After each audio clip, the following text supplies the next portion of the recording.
여러분 대단히 반갑습니다.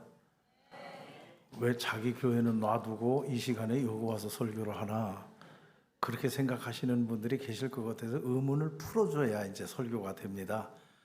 우리 교회가 70주년이에요. 70주년을 맞이하면서 제가 아직 나이가 남았는데 은퇴하면 좋겠다 나도. 그래서 70주년의 은퇴를 선언했습니다. 그래서 12월 말까지 이제 12월 가서 은퇴를 하는데 후임 목사님이 6월 달에 오셨습니다. 오셔서 후임 목사님이 맡아서 이렇게 하기 때문에 제가 이제 시간이 있는 것을 알고 김영건 목사님이 오늘 좀 와서 설교를 하라 그렇게 해서 왔습니다. 이제 오해가 풀리셨죠? 예. 예. 대단히 감사합니다. 이렇게 이제 와 보니까 오늘 우리 찬양대가 찬양한 것처럼 모든 것이 하나님의 은혜입니다. 지나온 거 모든 거 생각하면 다 하나님의 은혜다. 그래서 1부 예배도 제가 드리면서 하나님께 영광을 돌렸고 또 2부에도 이렇게 여러분들을 뵙게 되니까 참 얼마나 감사한지요. 그때 그 시절 참 어려운 시절이었지만 그래도 하나님의 은혜로 이렇게 고비가 넘어가고 또 계속해서 이 주향교회의 좋은 소식이 들려올 때에 저도 한몫했구나 하는 그런 생각이 듭니다. 얼마나 감사한지. 하여튼 여러분 대단히 감사합니다. 저는 오늘 여러분들에게 무슨 말씀을 전할까? 로마서의 말씀을 선택을 했습니다. 이 로마서의 말씀은 반지가 있다고 하면 반지의 보석과 같은 말씀이 로마서의 말씀이다. 그렇게들 이야기를 합니다. 로마서가 그만큼 중요하다는 거죠. 그래서 1장에서 16장까지의 말씀이 있는데 16장 제일 마지막 16장 26절 27절에 보면 거기 뭐라고 기록했느냐, 이 복음으로 너희를 능히 견고하게 하실, 그렇게 했습니다. 다시 말하면 이 로마서의 말씀이 왜 중요하냐, 우리 신앙을 견고하게 만드는 말씀이다. 그래서 로마서의 말씀을 많이 읽어야 됩니다. 우리가 신앙생활은 하나님 앞에 가는 그날까지입니다. 뭐 1, 2년 신앙생활 하다가 그만둘 게 아니라 하는 얘기예요. 하나님 앞에 가는 그날까지 성공해야 됩니다. 그런데 수많은 사람들이 하나님 앞에 가는 그날까지 신앙생활을 해 나가다가 넘어지는 사람, 주저앉는 사람, 뒤로 돌아서 버리는 사람, 이런 사람들이 많이 있다는 얘기예요. 여러분, 하나님 앞에 가는 그날까지 우리의 신앙이 견고해야 됩니다. 그래서 하나님 앞에 가서 잘했다 칭찬받아야 됩니다. 그렇게 신앙생활을 튼튼하게 견고하게 하려면 성경에 많이 있지만은 그 가운데서 로마서의 말씀을 많이 읽어야 된다. 바울 선생님이 많은 성도들, 시련을 겪고 어려움을 겪고 하는 많은 성도들을 어떻게 하면 견고하게 서게 하겠느냐 하는 그런 생각을 하면서 기록한 말씀이 이 로마서의 말씀이란 말이에요. 여러분, 우리가 신앙생활 하는 데 있어서 크게 세 기둥이 중요합니다. 삼위일체가 있는데 크게 세 기둥이 중요합니다. 이 세 기둥이 튼튼해야 됩니다. 신앙생활. 그 첫째가 뭐냐면 예배입니다. 여러분, 우리 신앙생활에 예배가 얼마나 중요하다는 것을 여러분 정말 깨달아야 됩니다. 예배는 연극도 아니고 예배는 쇼도 아니고 예배는 공연도 아닙니다. 정신 차려서 예배 잘 드려야 됩니다. 예배에서 실패하면 신앙생활 실패입니다. 그런데 예배 드리다가 졸고 예배 드리다 전화를 받으러 나가고 말도 안 되는 얘기죠. 여기 보면은 처음에 시작하기 전에 여러분 예배가 시작할 텐데 이제 모든 핸드폰을 진동으로 해주시기 바랍니다. 그렇게 써 있더라고요. 나는 그거 잘못됐다. 진동하면 안 돼요. 그냥 끄야 됩니다. 여러분, 예배 시간에 한번 진동 온다고 생각해 보세요. 그 시간에 예배가 됩니까? 지금 여기는 떨고 있는데. 그러니까 진동도 안 된다는 얘기예요. 꺼야 돼요. 전화는 꺼야 돼요, 다. 그런데 하물며 예배를 드리다가 진동이 왔다고 전화를 들고 나가서 전화를 받고 온다? 말도 안 되는 얘기입니다. 여러분, 권투 선수는 링 위에서 잘해야 합니다. 권투 선수가 링 밖에서 암만 잘해야 그 무슨 소용이 있습니까? 링 위에 올라와서 잘 뛰어야 됩니다. 거기서 이겨야 됩니다. 여러분, 예배는 우리 신앙인들의 링입니다. 여러분, 봉사 잘하고 뭐 선교 잘하고 구제 잘하고 쓸데없는 소리입니다. 예배 잘 드려야 됩니다. 예배가 중요하다는 얘기예요. 예배 시간에 성공해야 돼요. 여기에서 어떤 안수 집사님이 계셔서 연세가 많으신 안수 집사님이 옛날 저녁에 예배 드릴 때인데 예배를 드리다가 그 안수 집사님이 일어나서 나가더라고요. 뭐 볼 일 있나 보다. 예배 다 끝나가는데 들어왔어요. 또 앉아서 예배 마지막 마쳤어요. 하도 이상해서 내가 그 집사님을 불러가고, 집사님 예배 시간에 어디 가셨습니까? 왜 나갔다 오셨습니까? 했더니 그 집사님 하는 얘기가 연속극 보고 왔습니다. 그래요. 연속극 보고 왔다. 이게 문제입니다. 예배가 연속극보다 못합니까? 그래서 예배 드리다가 연속극 보고 와서 예배를 또 드려요. 이건 말도 안 되는데, 이런 예배는 죽은 예배고 이건 실패 예배입니다. 여러분, 예배를 드리면서 마음속으로 남을 미워하고 다른 생각하고 바쁜 일 생각하고 이거 다 안 됩니다. 예배는 집중해야 됩니다. 하나님 앞에. 그게 살아있는 예배예요. 여러분, 예배는요 구약시대의 제사입니다. 제사에는 5가지의 제사가 있어요. 번제, 여러분 번제가 뭔가 압니까? 불살라 없어지는 겁니다. 예배의 의미는 뭐냐? 번제의 의미예요. 내가 하나님 앞에 불살라서 없어지는 겁니다. 내가 없어지는 거예요. 하나님 앞에 불살라 드리는 거예요. 그런데 예배 시간에 다 예배 마치고 났는데 내가 더 살아나고, 예배 마치고 났는데 내가 더 살고, 이건 안 돼. 예배 자체가 잘못돼요.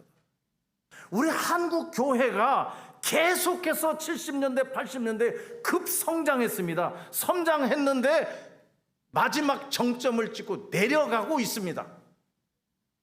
그 한국 교회가 내려갈 때가 언제부터냐? 저는 미안하지만 우리 한국에 열린 예배가 들어오면서 내려가기를 시작했습니다.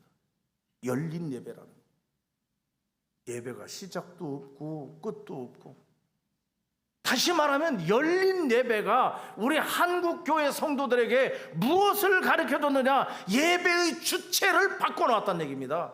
예배를 받으시는 분은 하나님 한 분입니다. 하나님 한 분이에요. 그런데 열린 예배를 드리면서 영광 받는 사람이 사람으로 바뀌었다. 춤추는 사람으로 바뀌고 노래하는 사람으로 바뀌고 예배의 주체가 바뀌어졌어요. 그러면서 한국 교회는 곡선을 걷고 내려가기 시작했어요. 우리 한국 교회가 다시 살아나려면 예배 살려야 된다. 예배가 예배 되게 모든 성도들이 집중하고 하나님 앞에 바친다. 나를, 내 삶을 바친다. 내 산 제물로 바친다. 이게 로마서 12장에서 가르쳐주는 예배가 이렇게 중요한 거예요. 두 번째로는 우리 신앙생활의 두 번째 큰 기둥은 뭐냐면 사역입니다. 사역. 당시 말하면 봉사라고 할 수 있어요. 여러분, 미안하지만 이 자리에 계신 여러분 모두는 다 무언가 한 가지의 은사를 받았습니다. 하나님께로부터. 이 시간 한번 생각해 보세요. 나는 은사 받지 못했다. 천만에요. 하나님이 이 교회를 든든히 세우기 위해서 하나님은 모든 성도들에게 무언가 은사를 주셨습니다. 그 은사를 잘 활용해야 이 교회가 건강하겠습니다.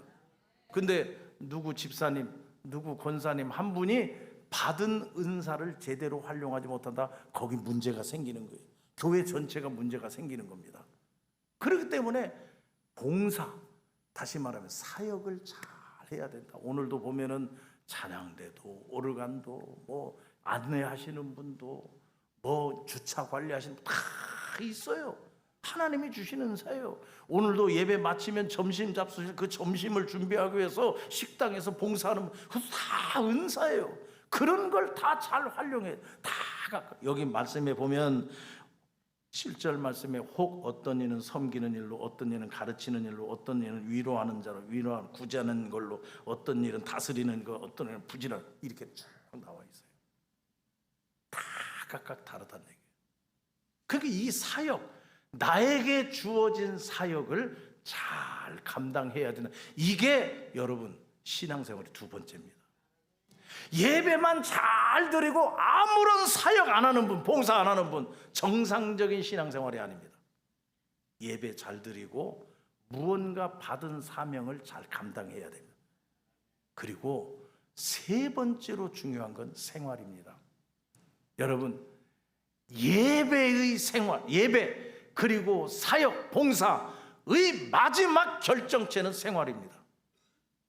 예배 잘 드렸어요. 근데 생활이 빵점이에요. 안 된다는 얘기입니다. 예배 잘 드렸어요. 그리고 봉사도 잘해요. 근데 생활은 빵점이에요. 여러분 잘못하는 겁니다. 생활로 나타나는 거예요. 다시 말하면 가정에서도, 직장에서도, 동네에서도 여러분 예배 잘 드리고 봉사 잘하는 하나님의 사람으로서의 열매가 생활 속에 나타나야 돼요. 오늘 로마서 12장은 그걸 얘기해요. 이 세 가지 기둥이 있는데 예배의 기둥, 사역의 기둥은 뒤로 하고, 저는 오늘 여러분들에게 생활의 기둥, 결정적으로 생활이 나타나야 되는데 뭐냐? 결론적으로 말하면 선으로 악을 이기랍니다. 다시 말하면 여러분, 우리가 사는 세상에 선과 악이 공존한다는 말입니다. 이게 중요합니다. 예배당 안에도 미안하지만 선과 악이 공존합니다. 다 선이면 걱정할 거 없습니다. 전부 악이면 걱정할 거 없어요. 그런데 우리가 속한 생활하는 어디든지 가봐도 선과 악이 공존합니다. 그래서 바울은 말씀합니다. 선으로 악을 이기며 살라. 내 마음속, 이 작은 마음속에도 선과 악이 공존합니다. 이 마음속에 공존하고 있는 선과 악, 여기서 우리는 선으로 악을 이기면서 살아야 됩니다. 이게 결론이에요, 오늘 말씀이. 그런데 선으로 악을 이기는 구체적인 몇 가지를 여기 얘기해 놨습니다. 그게 뭐냐? 첫째로는 너희는 박해하는 자를 축복하라. 참 어려운 얘기입니다. 너를 박해하는 자를 축복하라. 다른 말로, 다른 성경에는 어떻게 보면 너를 못 살게 하는 사람을 축복하라는 겁니다. 이게 크리스찬입니다. 너를 못 살게 하고 너를 박해하는 자를 너도 못 살게 하고 너도 박해하라. 그건 안 믿는 사람하고 똑같아요. 우리는 하나님이 택한 백성이에요. 하나님께서 뽑은 자들이에요. 하나님의 아들, 딸이에요. 우리는 달라야 돼요. 그 다른 게 뭐냐? 너를 박해하는 자를 축복하라. 절대 저주하지 말라. 너 괴롭히는 자, 너를 못 살게 하는 자 미워하지 말고 저주하지 말라. 이게 오늘 생활의 첫 번째입니다. 그래서 예수 믿기가 어렵다는 겁니다. 새벽기도 나오는 게 어려운 게 아니에요. 주일날 어디 가야 되는데 안 가고 교회 나오는 게 그게 어려운 게 아니에요. 성경은 생활의 열매를 맺어라. 그 생활 속에서 선으로 악을 이겨라. 선으로 악을 이기는 구체적인 첫 번째가 뭐냐? 너를 박해하고 너를 못 살게 하고 너를 괴롭히는 자를 축복하라. 할렐루야. 이런 교회가 되시기를 바랍니다. 이런 성도들이 될 때에 여러분 그 교회는 아름다운 천국이 이루어지는 거예요. 그리고 오늘 여기 본문 말씀해 보니까 두 번째로 여러분 15절 말씀에 즐거워하는 자들과 함께 즐거워하고 슬퍼하는 자들과 함께 슬퍼하라. 나는 이 말씀을 곰곰이 생각해서 바꿔야겠어요. 바꿔서 한번 생각해보자. 슬퍼하는 자들과 함께 슬퍼하고 즐거워하는 자들과 함께 즐거워하라. 여러분 한번 묻습니다. 어떤 게 더 쉽겠어요? 슬퍼하는 자들과 함께 슬퍼하고 즐거워하는 자들과 함께 즐거워하고 어떤 게 더 쉽고 어떤 게 더 어렵습니까? 그런데 바울 선생님은 성경에 먼저 뭘 썼느냐? 즐거워하는 자들과 함께 즐거워하고, 그걸 먼저 썼단 말이에요. 저는 곰곰이 생각해 보니까 그게 더 어려워요. 슬퍼하는 자들과 함께 슬퍼하는 건 그건 어렵지 않아요. 제가 종종 봤어요. 교회에서는 좀 다투고 뭐 어떻게 해도 초상 나서 초상집에 가보면 뭘 붙들고 그렇게 울었었는지. 그러니까 우는 건 잘해요, 슬퍼하는 자들. 그런데 여기 즐거워하는 자들과 함께 즐거워하라 하는 얘기는 뭐냐면, 잘 되는 사람 박수 쳐주라, 성공하면 박수 쳐주라, 그 집 장사 잘 되면 박수 쳐줘라, 그 집 애들 합격하면 박수 쳐줘라, 승진했다고 하면 박수 쳐줘라. 그걸 우리는 못하거든요. 그래서 사촌이 땅을 사면 배 아픈다. 이게 그렇게 어려운 거예요. 근데 오늘 여기 말씀에 바울 선생님은 뭘 말씀하느냐? 너희가 생활에 본을 보이라, 선으로 악을 이기라. 그게 뭐냐? 잘 되는 사람이 있으면 박수 쳐줘라, 성공하는 사람이 있으면 칭찬해주라. 교회 안에서도 그걸 못하거든요. 누구 권사님, 누구 집사님 잘 됐어 하면 박수 쳐주는 거 배 아파해요. 누구 권사님 집에 슬픈 일 당해서 가서 울어주는 건 잘해요. 그런데 박수 쳐주는 건 못한다. 바울 선생님은 말씀합니다. 뭐라고 말씀하느냐? 선으로 악을 이기라. 선으로 악을 이기는 게 뭐냐? 잘 되는 사람이 있으면 박수 쳐주라, 칭찬해주라. 세 번째로 오늘 여기 말씀에 보면 12장에 무엇을 얘기하느냐? 18절 말씀에 보면 모든 사람과 더불어 화목하라. 여러분, 모든 사람과 화목하라, 두 가지 말이에요. 화목하라 하는 얘기는 다 긍정합니다. 근데 문제는 뭐냐? 우리가 걸리는 게 모든 사람과 더불어입니다. 여기 걸려요. 이 모든 사람이라고 하는 말 안에는 나에게 해코지하는 사람, 내 마음을 속상하게 하는 사람, 나를 어렵게 하는 사람 다 들어있어요. 그 사람들과 화목하라. 화목하라고 하는 것은 다 긍정해요. 화목해야지, 그리스도인들이 화목해야지, 교회가 화목해야지, 그건 다 알아요. 근데 문제는 뭐냐? 모든 사람과 여기에 걸려요. 나 그 사람하고는 화목 못해. 다 화목해도 나 그 사람하고는 안 돼. 이거 없습니까? 그래서 저는 우리 교회에서 금년 6월 달에 특히 강조했어요. 우리 운동을 하나 벌이자. 무슨 운동이냐? 내가 먼저 운동. 내가 먼저. 따라서 내가 먼저. 내가 먼저. 내가 먼저 손 내밀고, 내가 먼저 용서하고, 내가 먼저 화해하고, 내가 먼저 덮어주고, 그렇게 하자. 그러면서 내가 먼저 인사하자. 왜 그렇게 했느냐 하면은 6월 달에 목사님이 새로 오셨거든요. 부임해서 새로 오셨는데 빨리 익혀야 될 거 아니에요. 새로운 목사님 빨리 익혀야 되는데 전부 목사님이 나와서 인사할 때까지, 또 목사님은 저 장로님이 나한테 와서 인사할 때까지 기다리다 보면 기간이 오래 걸려요.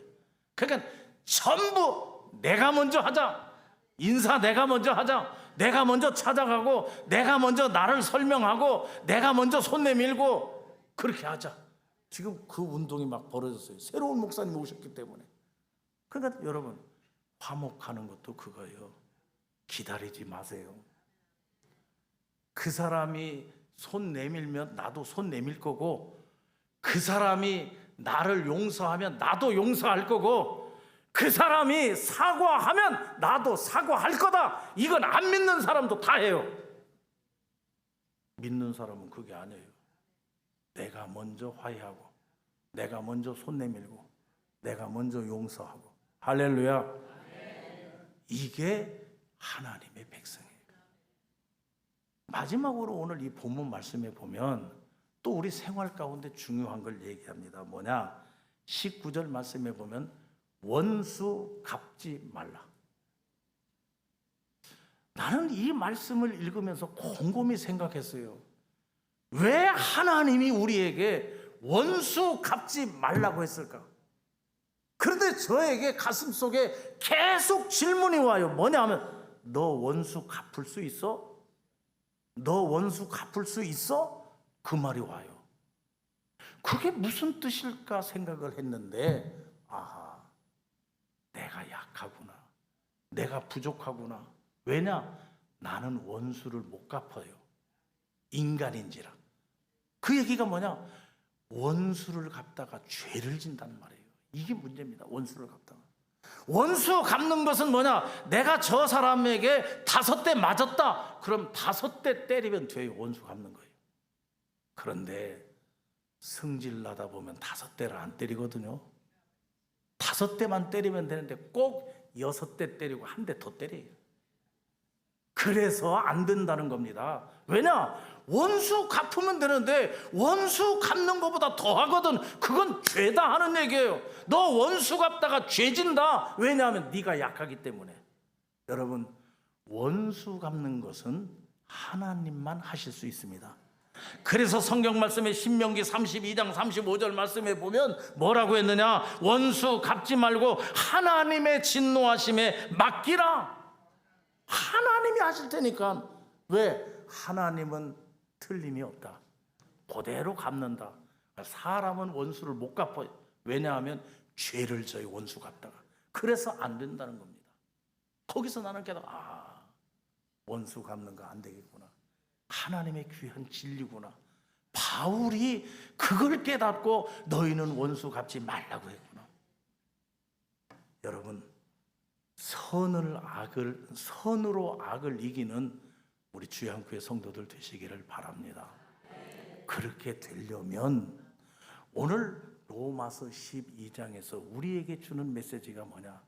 선으로 악을 이기려면, 다시 말하면 여기 제가 앞에서 언급했듯이 나를 박해하는 자를 위해서 축복하고 즐거워하는 자들과 함께 즐거워하고 모든 사람과 더불어 화목하고 내가 원수 갚는 자가 되지 않기 위해서는 한마디로 겸손하라, 그겁니다. 겸손하라. 그 겸손하라고 하는 말이 어디 있느냐? 여기 12장 3절 말씀에 보면 마땅히 생각할 그 이상을 품지 말라. 네 역량이 있어, 네가 생각할 수 있는 분량이 있어, 그 이상 넘어가지 마. 그 얘기는 뭐냐? 겸손하라. 그리고 여기 말씀에 16절 말씀에 보면 스스로 지혜 있는 채 하지 말라. 그게 무슨 얘기입니까? 겸손하라. 여러분, 겸손해야 원수를 안 갚습니다. 겸손해야 내가 먼저 화해합니다.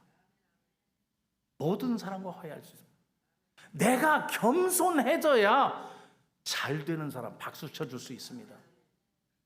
내가 겸손해져야 나를 박해하는 사람을 위해서 축복해 줄 수도 있습니다. 겸손입니다.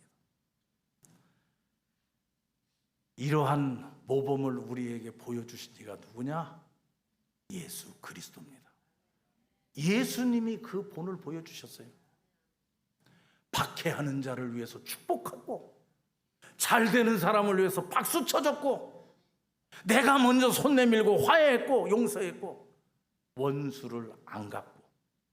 여러분, 우리가 사무엘하 16장 말씀에 보면 다윗의 이야기가 나와요. 다윗이 어떤 사람입니까? 아들이 혁명을 일으켰잖아요. 압살롬이라고 하는 아들이 혁명을 일으켜서 다윗이 도망가는 겁니다. 그러면 거기 꼭 어떤 사람이 나타나요? 배신하는 사람이 나타나요. 다윗을 쫓던 신하인데 이제 정권이 바뀌니까 아들이 득세를 해가지고 아버지가 왕의 자리에서 떨어져 가니까 시므이라고 하는 종이 있었는데 이 시므이라고 하는 종이 다윗을 조롱합니다. 어제까지만 해도 다윗의 종이었어요. 근데 왕권이 바뀌니까 이제 시므이가 아들 쪽에 붙어가지고는 침 뱉고 돌 던지고 저주하고. 그러니까 다윗 밑에 있던 장군 하나가, 여러분 16장 9절 말씀에 보면 그렇게 나와 있어요.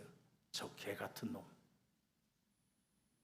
다윗의 장군 하나가 저렇게 배신하고 어제까지만 해도 다윗 왕에게 무릎 꿇고 다윗 왕을 칭송하던 그런 자인데 정권이 바뀌었다고 다윗에게 손가락질하고 저주하고 침 뱉는 저 개 같은 놈이라고 그랬어요.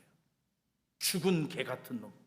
저거 내가 가가지고 단칼에 끝내버리겠습니다. 그렇게 얘기하는 겁니다. 장군이. 그때 다윗 왕이 어떻게 되냐? 아니다. 그 갚으면 안 된다. 원수 갚으면 안 된다.